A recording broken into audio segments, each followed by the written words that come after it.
Church. Today's great verse is out of Numbers 23:19. And this is what it says. God is not a human, or God is not human, that he should lie. Not a human being that he should change his mind.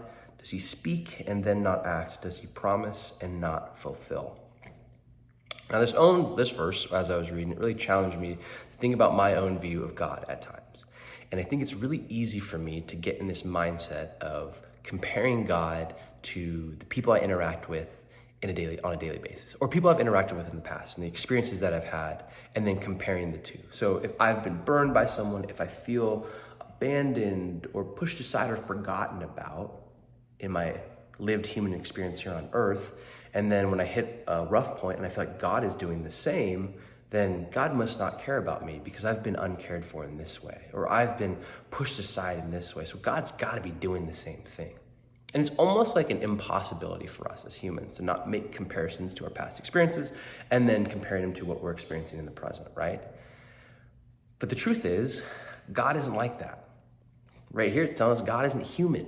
You know, we try to share a lot of similarities with God. We try to be more like him. But the reality is we're just made in his image. We have the capacity to be like that. But God isn't like us. He's not human.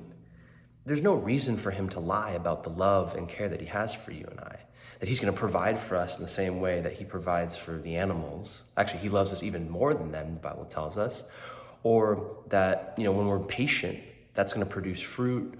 Or that he's going to be with us until the end of the age. Like, these aren't just lies or something that God is just saying to blow smoke and make us feel good.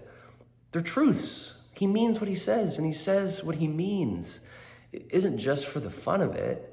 And I think it's really easy for us to compare those two experiences. At least it is for me. Because I almost have to separate that kind of mindset. It's almost impossible not to. But I need to separate my mindset of seeing God like I do other people. Because the author here is really trying to take home the point. Not a human being that he should change his mind. See, God isn't going to change his mind. He's the same God he was before as he is right now. And what a beautiful truth to have. Like, wouldn't it really stink if God was like you and me?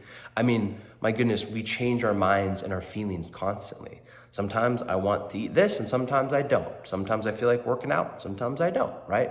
And it's things like that which make us as people kind of silly. But God isn't like that. When God says something, he's sticking to it. His truths remain the same. And what a blessing to have an immutable God that no matter what happens, that stuff isn't changing. What an anchor to lock onto when my life feels crazy or uncertain or what have you. Does he speak and then not act? Does he promise and not fulfill? When God says something, there's an action to it. When he promises something, there's a certainty to it. Guys, what an amazing truth to hold on to this week.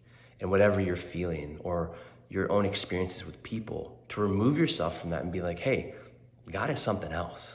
God is something better. Take that with you today. Have a good one.